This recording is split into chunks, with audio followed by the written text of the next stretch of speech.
Coucou Carmen. Salut Cécilia. Aujourd'hui, on va parler réflexologie et acupression, les deux. Donc, on va tout vous dire sur ces deux pratiques et ce que ça peut vous apporter concrètement au niveau du corps.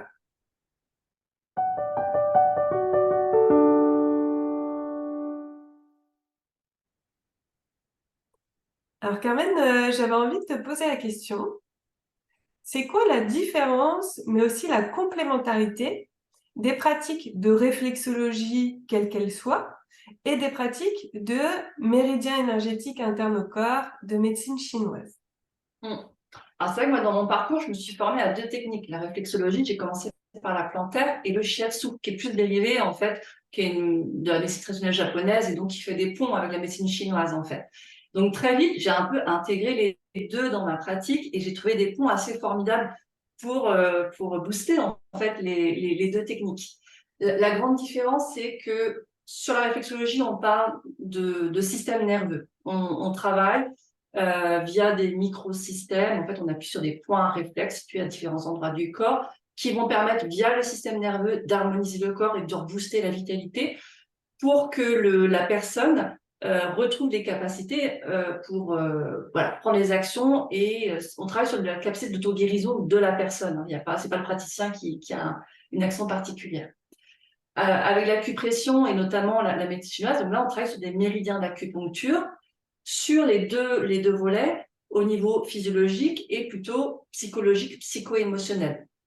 Et c'est ça qui m'a très vite intéressée pour compléter mon approche de la réflexologie plantaire, où parfois, selon les approches, on peut rester sur quelque chose de très physiologique. On travaille sur les systèmes, on va travailler sur l'énergie vitale, à aider à nettoyer le corps, mais alors moi, dans mon parcours naturopathe, on était très branchés aussi psycho-émotionnel et sur l'impact de notre état émotionnel sur notre corps.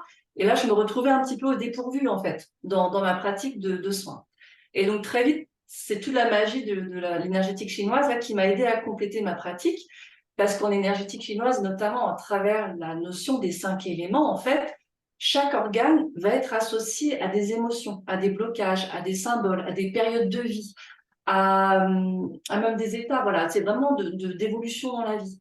Et donc, ça me permettait parfois, à travers l'expression d'un trou, d'un symptôme, de peut-être ouvrir des portes, d'aider la personne à faire des liens dans sa vie en disant bah, qu'est-ce qui s'est passé, quelle est un petit peu l'émotion du moment, comment vous ressentez, qui permettait voilà, de parfois à la personne de libérer la parole, de libérer même au niveau du corps un sentiment, une expression qui l'aidait à éliminer son symptôme. Ouais. Donc, ça, c'était très intéressant de faire des ponts par rapport à ça et Mm. d'aller beaucoup plus dans le causal. Ouais, ce qui me passionne dans tout ça, c'est d'une part que qu'on passe par la parole ou pas, ce sont des techniques de soins qui permettent de libérer les choses du moment par le corps, en fait. Et quand je dis libérer les choses du moment, c'est à la fois donc physique et émotionnel, puisque tout prouve dans ces pratiques-là que les deux sont extrêmement liés. Et donc, ce que je trouve hyper intéressant dans ce que tu fais, parce que toi, tu exerces également en cabinet, en plus d'être formatrice avec nous, c'est des gens qui viennent, t'en as plein des exemples comme ça, et je trouve qu'il est là ton rôle pour dire, je veux de l'asymptomatique ici, donc, par exemple, j'ai mal au genou ou j'ai des bouffées de chaleur ou voilà, plein de... Parce que toi, tu agis assez largement.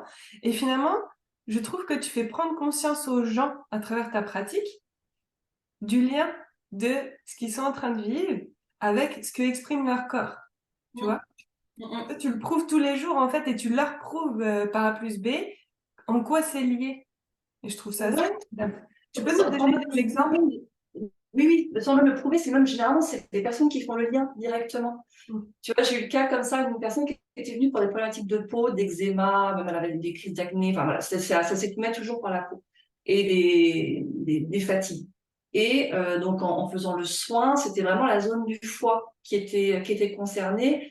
Mais après, ça collait. Donc au fil du massage, parfois voilà, tu as la discussion qui se crée, donc tu peux lancer des perches. Donc c'est vrai que l'élément bois, quand on parle parfois des tempéraments, c'est des personnes qui sont très dynamiques, qui sont très entreprenantes, qui aiment bien. Voilà, c'est l'entrepreneur un peu la caricature. Enfin, c'est quelqu'un qui aime bien avoir des projets, qui aime bien impulser, qui aime bien. Il y a un côté, c'est un peu le général qui donne des qui est dans l'action, tout ça. Et c'était quelqu'un qui était très comme ça, mais qui associe cet élément bois avec une hypersensibilité.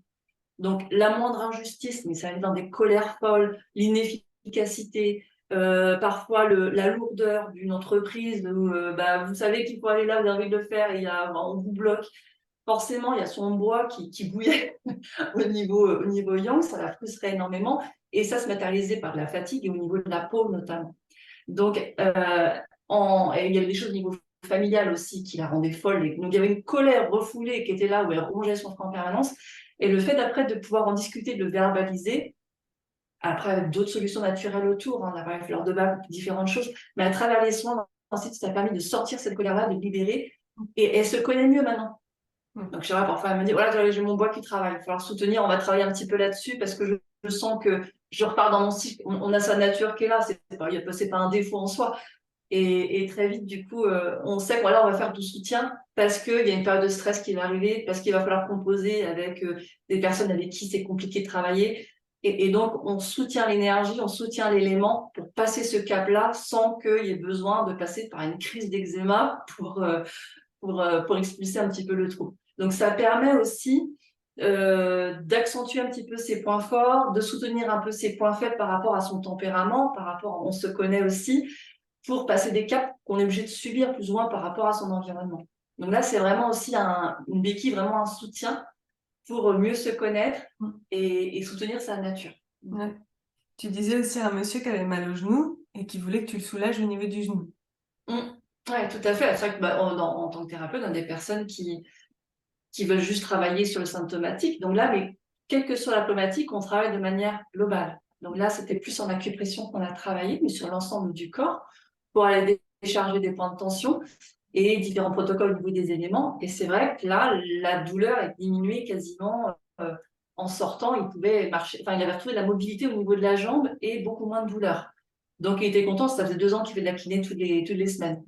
Et donc, il a commencé à s'intéresser. Il me dit, c'est quoi votre technique, en fait? À quoi ça correspond? Et qu'est-ce qu'il y a derrière? Et comment ça fonctionne un petit peu? Donc c'est super passionnant dans ces cas-là qu'on peut avoir d'autres échanges avec les clients, leur donner en tout cas moi, ce qui me passionne en tout cas, dans nos métiers, c'est de pouvoir donner des pistes, des outils aux personnes que l'on rencontre. Après, à elles de voir ce qui lui parle, ce qui lui parle pas à ce moment-là. Mais c'est assez passionnant pour ça, ouais. Bah, des outils, il y en a plein de développement de soi, de guérison, de bien-être, d'hygiène quotidienne vers son bien-être. Il y en a plein, mais on tourne tous autour un petit peu des mêmes vérités. Et moi, ce qui me passionne, c'est de faire émerger ces vérités-là, tu vois. Que les émotions sont liées à l'esprit, sont liées à notre corps, sont liées à comment on se nourrit de manière générale, l'alimentation, mais aussi les relations et tout ça. Et moi, ce qui me passionne, c'est nos zones de pouvoir là-dedans. Où est-ce qu'on peut agir, où est-ce qu'on ne peut pas agir. Donc, savoir lâcher prise là où on ne peut pas agir, se concentrer sur ce sur quoi on peut agir, et puis en se rendant compte que comme ça, sans forcer, on peut vraiment modéliser notre vie à notre image, moins subir, moins souffrir, et donc moins être malade, enfin, ça va avec, tu vois, et puis expérimenter sa meilleure vie. Voilà, je trouve que tout ça est très, très lié, et c'est pour ça que moi, personnellement, j'accompagne dans la création d'entreprises alignées, parce que finalement, tu vois, il y a le bien-être pour soi, la santé, tout ça, toutes ces notions-là, toutes les disciplines qu'on partage aussi dans les compétences métiers. Et puis, une fois que tu as fait ça, comment tu modélises ta vie à ton image? Et donc, il y a ton métier, ce que tu partages au monde, et il y a ta vie perso et tout ça. Et tu vois, là aussi, on élargit et on va de plus en plus global dans le bien-être, en fait, en général. Donc voilà, tout ce qu'on peut vous partager, toutes les vidéos qu'on fait, c'est sur ces sujets-là. Si vous voulez nous soutenir, eh bien, likez, partagez, commentez, et on se fera un plaisir de vous répondre. Et on a toute la description de ce qu'on fait en lien de cette vidéo. Merci Carmen, et je te dis à très bientôt. Au revoir, à bientôt.